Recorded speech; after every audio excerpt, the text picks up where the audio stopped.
नमस्कार दोस्तों, स्वागत है आपका अपनी YouTube चैनल अभ्यास कोचिंग क्लास में। और मेरा नाम सुशांत। तो आज हम इस वीडियो में चर्चा करेंगे वर्ग के अन्य महत्वपूर्ण क्वेश्चनों के बारे में।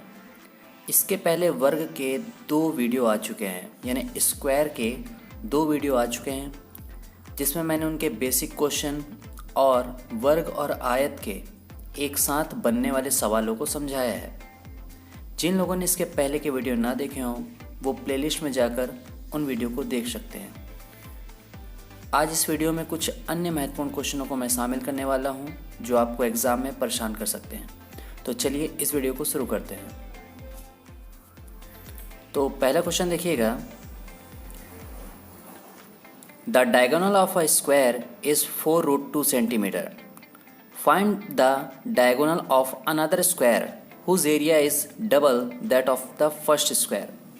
यानी किसी वर्ग का विकर्ण 4√2 सेंटीमीटर है, एक अन्य वर्ग का क्षेत्रफल पहले वर्ग के क्षेत्रफल से दोगुना है, तो बड़े वर्ग के विकर्ण की लंबाई आपको ज्ञात करनी है। ठीक है, तो ऐसे सवालों को आप कैसे लगाएंगे? देखिए, मैं आपको बेसिक तरीके से समझा रहा हूँ। जैसे जैसे आपका बेसिक मजबूत होता जाएगा तो आप कुछ चीज़ें आप ओरल दिमाग में कर लेंगे, है ना। हर चीज़ आपको पेन चलाने की जरूरत नहीं पड़ेगी। तो आप देखिए, सबसे पहले आप दिया गया है किसी वर्ग का विकर्ण जो डायगोनल है, डायगोनल कितना दिया है? 4√2 सेंटीमीटर है। ठीक है, अब देखिए ये विकर्ण दिया गया है। अब एक अन्य वर्ग है जिसका क्षेत्रफल पहले वाले क्षेत्रफल से दोगुना है, तो अपन सबसे पहले क्या करते हैं, इस वर्ग का क्षेत्रफल कितना होगा। ठीक है, यानी वर्ग यानी स्क्वायर, तो वर्ग का क्षेत्रफल बराबर क्या होता है? देखिए, 2 फॉर्मूले बताए थे। एक था क्या, भुजा, भुजा यानी साइड का स्क्वायर, या फिर डायगोनल का स्क्वायर अपॉन 2, ये आप बताया था। तो भुजा तो दी नहीं है, आप भुजा निकाल सकते हैं, लेकिन अपन को डायगोनल साफ साफ दिया, तो अपन डायगोनल क्या करते हैं, डायगोनल वाला फार्मूला लगाते हैं। देखिए, सबसे पहले वर्ग का जो क्षेत्रफल है, ठीक है, क्षेत्रफल उसकी बात करते हैं, तो क्षेत्रफल का फार्मूला क्या होता है? डी का स्क्वायर। अब तो डी आपका पूरा का पूरा क्या है? 4√2, तो डी का स्क्वायर यानी 2 बार इसका गुणा होगा 4√2, 4√2 इंटू 4√2 अपॉन 2, ये आ गया।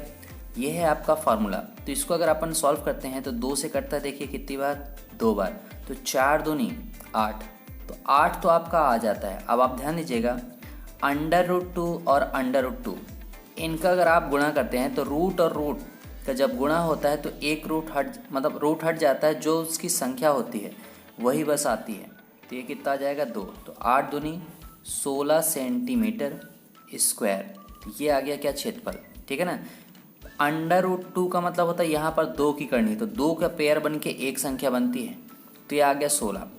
तो वह वर्ग जिसका विकर्ण यानी ऐसा स्क्वायर जिसका डायगोनल 4√2 सेंटीमीटर था, उसका जो एरिया है वो 16 सेंटीमीटर स्क्वायर है। अब जो एक अन्य वर्ग है यानी अनदर स्क्वायर है, उसका एरिया इसके स्क्वायर मतलब इस एरिया से दोगुना है, 2 टाइम्स है। तो भाई जब 2 टाइम्स है तो 16 × 2 तो कितना आ जाता है? 32 सेंटीमीटर स्क्वायर। यही होगा ना। ये है क्या? नए वर्ग का क्षेत्रफल हो गया। अब देखिए, आपको वो बोला है बड़े वर्ग के विकर्ण की लंबाई ज्ञात करो, है ना। आपको विकर्ण की लंबाई ज्ञात करना है। तो विकर्ण की लंबाई ज्ञात करना है, तो देखिए ये आपका बड़ा वाला है, ये बड़ा क्षेत्रफल है ना, तो ये बड़ा वाला वर्ग का क्षेत्रफल हो गया। तो बड़े वाले क्षेत्रफल के सामने हम उसके क्षेत्रफल का फार्मूला रखते हैं। तो आपको पता है डी का स्क्वायर अपॉन 2, यानी विकर्ण का स्क्वायर अपॉन 2 बराबर होता है क्षेत्रफल। तो क्षेत्रफल अपन को दिया है कितना? 32 सेंटीमीटर स्क्वायर। 2 उधर जाएगा तो 32 दूनी 64 हो जाएगा। तो डी का स्क्वायर बराबर 64, तो डी बराबर कितना आ गया? तो डी बराबर आ गया 8 सेंटीमीटर। तो ये है बड़े वर्ग के विकर्ण की लंबाई। चलिए अगला क्वेश्चन देखते हैं। समझ में आ गया ना? जिनको भी ना समझ में आया तो एक बार और बता देता हूँ। ठीक है, तो जिनको नहीं समझ में आया मैं एक बार और बता देता हूँ। पहले वर्ग का विकर्ण अपन को कितना दिया था, 4√2 सेंटीमीटर, यानी 4√2 सेंटीमीटर। तो 4√2 सेंटीमीटर वर्ग का विकर्ण था, तो अपन ने क्या किया है, विकर्णों का स्क्वायर बटे 2 क्षेत्रफल का फॉर्मूला होता है, तो विकर्णों का स्क्वायर बटे 2 लगा दिया। 2 से कटता है 4, 2 बार 1 4 ये बचा है, 4 दूनी 8 आ जाता है। अब √2 का गुणा करते हैं तो 2 आ जाएगा, 8 दूनी 16। तो ये पहले वाले यानी छोटे वाले वर्ग का क्षेत्रफल आता है 16 सेंटीमीटर। अब अगले क्वेश्चन बोलता है जो बड़ा वाला वर्ग है उसका क्षेत्रफल छोटे क्षेत्रफल का 2 गुना है, तो इसका 2 टाइम्स करते हैं तो आ जाता है कितना, 32 सेंटीमीटर स्क्वायर। अब ये है क्षेत्रफल, तो बड़े वर्ग का विकर्ण ज्ञात करने के लिए d का स्क्वायर अपॉन 2 रख देंगे। इस पूरे की वैल्यू 32 सेंटीमीटर है, तो d का स्क्वायर कितना जाएगा, 64, यानी ये 2 कहाँ जाएगा, ऊपर मल्टीप्लाई में, भाग से जाता है तो गुणे में आ जाता है, 32 दूनी 64, तो d की वैल्यू कितनी आ गई, 8। चलिए चलते हैं अगले क्वेश्चन की ओर। तो नेक्स्ट क्वेश्चन देखिएगा, the perimeter of 2 squares are 24 meter and 32 meter.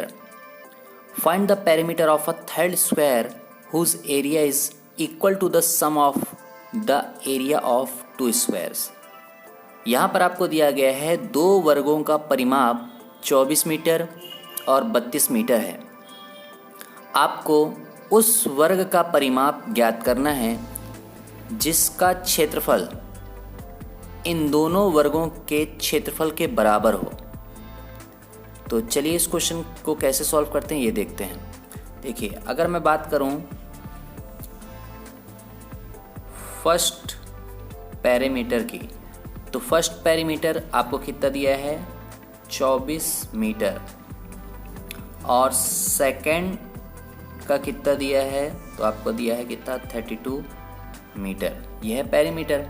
अब देखिए पेरीमीटर की वैल्यू कितनी होती है, पेरीमीटर बराबर होता है 4a, ठीक है, यानी एक 4a की वैल्यू है 24, तो 4 से अगर काटते हैं तो कितनी बार जाता है, 6 बार, यानी जो एक स्क्वायर है उसकी जो भुजा है यानी साइड है वो कितना आता है, 6 मीटर। ये आपका आ गया।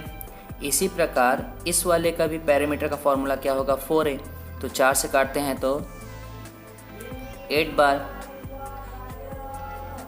ठीक है, तो 8 बार कट गया, यानी यहाँ पर a की वैल्यू कितनी आ गई, 8 मीटर, ठीक है। तो जो एक वर्ग था उसकी भुजा कितनी है, 6, दूसरे वर्ग है कितना, उसकी भुजा है 8। तो पहले वर्ग का अगर मैं क्षेत्रफल ज्ञात करूँ तो ये कितना आ जाएगा, 36, है ना, यानी a का स्क्वायर कर देंगे तो कितना आ जाएगा, 36। दूसरे वाले का कितना आ जाएगा, 64, ठीक है। तो ये आ गया दोनों का क्षेत्रफल। ये भी कितना है, क्षेत्रफल है, दोनों के दोनों अलग अलग वर्गों के क्षेत्रफल दिए हैं, हमने ज्ञात किया। अब आपको बोलता है आप उस वर्ग का परिमाप ज्ञात करो जिसका क्षेत्रफल इन दोनों वर्गों के क्षेत्रफल के योग के बराबर है। तो योग अगर अपन करते हैं तो इनका योग कितना हो गया, 100, ठीक है, 100 हो गया।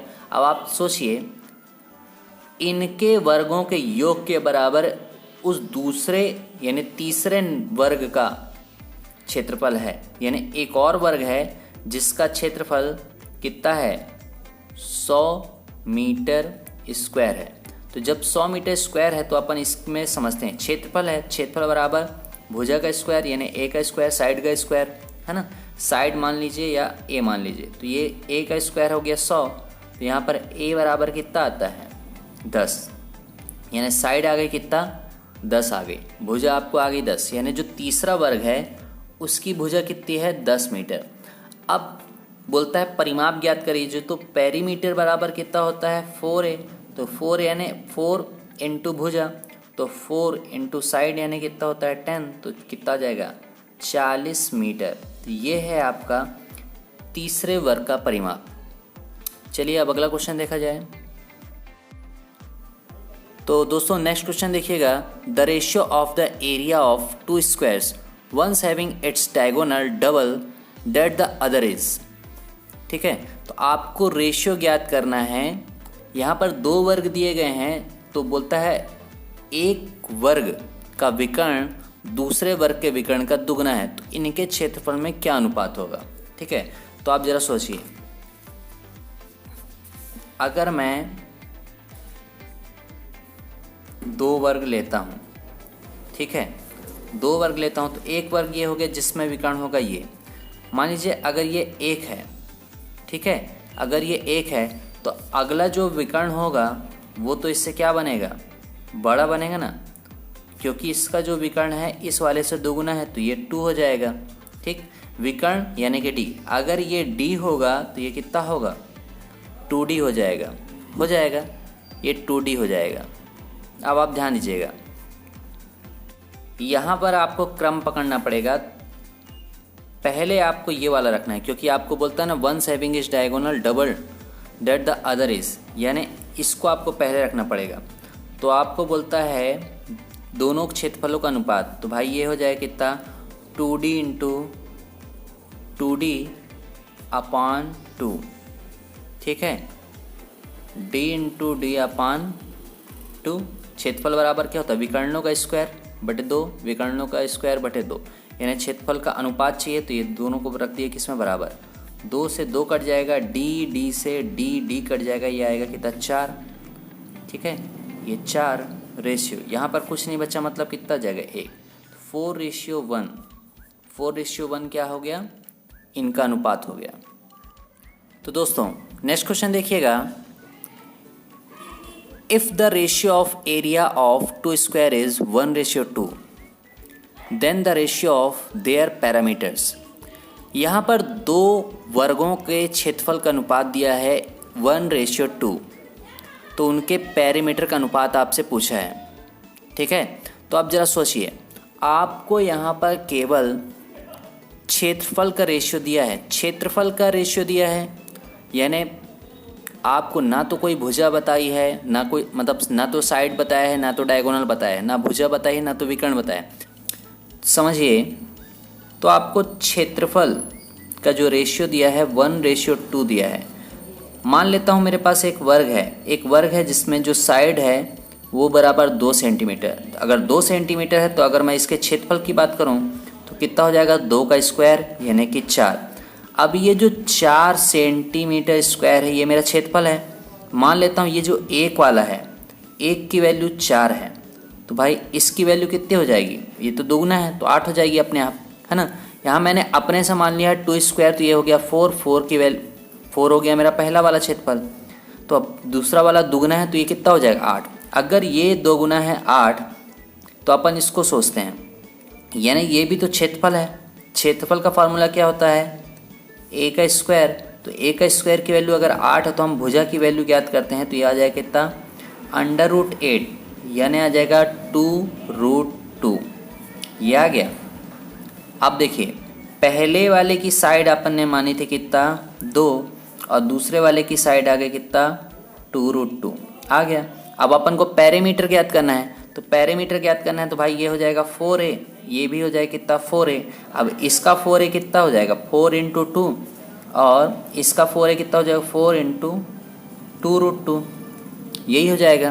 तो अब देखिए 4 से 4 कट जाएगा, 2 से 2 कट जाएगा। अब यहाँ पर कुछ नहीं है तो यहाँ पर आ जाएगा कितना, 1, यहाँ पर कितना बचा है, केवल √2, तो यह आ जाएगा 1:√2। ये है पैरामीटर का रेशियो, ठीक है, पैरामीटर का रेशियो। अगला क्वेश्चन देखते हैं। तो नेक्स्ट क्वेश्चन देखिएगा, the area of square field is 1764 square metre, what will be the perimeter of its 4 times larger square। यानी एक वर्गाकार मैदान का क्षेत्रफल 1764 मीटर स्क्वायर है, इसके 4 गुना बड़े वर्गाकार मैदान की परिमिति कितनी होगी, ठीक है। तो सबसे पहले आप समझिएगा, एक वर्ग है, ठीक है, एक वर्ग है जिसका जो क्षेत्रफल है वो कितना है, 1764 मीटर स्क्वायर है, ठीक है, स्क्वायर मीटर है। तो आप सोचिए, बोलता है इसके 4 गुना बड़े मैदान, इसका 4 गुना बड़ा मैदान, 4 गुना बड़ा मैदान का मतलब इससे 4 गुना ज़्यादा क्षेत्रफल वाला। तो अगर मैं 1764 इसका क्षेत्रफल है और इसमें 4 का मल्टीप्लाई कर देता हूँ, 4 का मल्टीप्लाई कर देता हूँ तो ये कितना बन जाएगा, 7056, ठीक है, इतना हो जाएगा। अब जो नया वर्ग है, ठीक है, नया वर्ग यानी न्यू स्क्वायर है, उसका जो क्षेत्रफल है ये कितना आ जाएगा, क्षेत्रफल 7056 आ जाता है। अब ये तो 70 56 आ गया, अपन को बोलता है परिमाप। तो परिमाप निकालने के लिए अपन को सबसे पहले भुजा ज्ञात होनी चाहिए। तो भुजा के लिए निकालते हैं, देखिए ये है क्षेत्रफल। तो क्षेत्रफल बराबर होता है क्या, साइड का स्क्वायर यानी ए का स्क्वायर। ठीक, ए का स्क्वायर बराबर अपन को दिया है कितना, 70 56। तो ए बराबर हो जाएगा रूट 70 56। तो 70 56 रूट से बाहर आता है कितना, 84। ठीक है, ये आता है 84। तो आप देखिए ये आ गई क्या, साइड यानी क्या, भुजा। भुजा आ गया। अब जो परिमाप की बात की जाए तो परिमाप बराबर होता है कितना, 4a। ठीक है, 4a। तो a अपन को पता है कितना, 84। 4 से मल्टीप्लाई कर दीजिए तो आता है कितना, 336 मीटर। परिमाप है तो ओनली मीटर में ना, क्षेत्रफल होता है तो मीटर स्क्वायर। ये भी किस में है, मीटर स्क्वायर में। परिमाप बस ऐसे देते हैं। देखिए कुछ लोगों को क्या होता है, इस पे दिक्कत जाती है कि स्क्वायर कैसे निकालते हैं। तो स्क्वायर निकालने का एक अलग वीडियो मैं बना दूंगा, फिर भी इसमें एक आपको हिंट कर देता हूँ ना। जैसे अगर आपको ज्ञात करना है 70 56 आखिर किसका वर्ग है, तो स्क्वायर निकालने के लिए आप इतना याद रखिए, आपको 30 तक का स्क्वायर याद होना चाहिए। उसके अलावा 1000 तक का स्क्वायर आप आसानी से निकाल सकते हैं। सबसे पहले देखिए यहाँ पर है कितना, 6 इकाई अंक पर है। सबसे पहले आपको ध्यान देना पड़ता है यहाँ पर काहे करनी है, यानी किसका रूट है, √2 है। तो √2 के लिए मैं बता रहा हूँ, यहाँ पर है कितना, 6। तो जब 6 है तो 6 किसके स्क्वायर में आता है, तो देखिए 4 चौको 16। ठीक, या तो 4 के में आता है या 6 6 36, ये 2 के में ही आता है। ठीक है, 2 के में आता है, इसके अलावा किसी में नहीं आता। अब जब 2 की करनी है तो आपके 2 अंक का काम खत्म। अब इसके पहले कितना लिखा है, इसके आगे जितनी भी संख्या है, या 170 होता, 270 कुछ भी होता, इन 2 अंकों के पहले क्या लिखा है, सिर्फ 70 लिखा है। आप 70 से कोई छोटा स्क्वायर रूट ढूंढिए। तो देखिए 70 छोटा, 9 9 81 ज़्यादा होता है ना, 8 8 64, 64 इससे छोटा है ना, 64 इससे छोटा है, क्योंकि 8 8 64 होता है, 9 9 81, 81 से ज़्यादा होगा। तो 8, या तो ये 84 का होगा या तो ये 86 का होगा, है ना। अब अपन को कंफर्म करना है कि 84 का 86 का, तो आप इसके बीच वाला पकड़ो, किसका, 85 का। क्योंकि अगर 5 है इकाई अंक पे तो आप किसी का भी स्क्वायर आसानी से निकाल सकते हैं। 5 दिखा तो 5 25, 8 से एक बड़ी संख्या से गुणा कर दो, 8 9 72। तो देखिए ये है 72 25। 72 25 किसका स्क्वायर है, 85 का। लेकिन ये तो 70 56 है, 70 56 इससे छोटा है। जब इससे छोटा है तो इस कम वाला होगा, यानी किसका है, 84 का स्क्वायर है। तो स्क्वायर निकालना मैं अलग एक वीडियो बता दूंगा। ठीक है, तो ये वाला क्वेश्चन आपको समझ में आ गया होगा। तो दोस्तों आज की वीडियो में इतना ही। अगले वीडियो में हम चर्चा करेंगे वर्ग और आयत के चारों ओर या अंदर या बाहर कहीं पर भी रास्ते बनाए जाते हैं, और रास्ते संबंधी जितने भी तरीके के सवाल पूछे जाते हैं उनको मैं आपको समझाऊंगा, बेसिक से भी और शॉर्टकट से भी। तो अगला वीडियो ज़रूर देखिएगा, एक ना एक क्वेश्चन ज़रूर रहता है हर एग्ज़ाम में। ठीक है, तो आशा करता हूँ ये वीडियो आपको पसंद आया होगा। अगर मेरा वीडियो आपको पसंद आता है तो मेरे वीडियो को लाइक करिएगा, चैनल को सब्सक्राइब करिएगा और वीडियो की लिंक ज़्यादा से ज़्यादा दोस्तों तक शेयर करिएगा। मिलता हूँ आपसे नेक्स्ट वीडियो में, तब तक के लिए नमस्कार।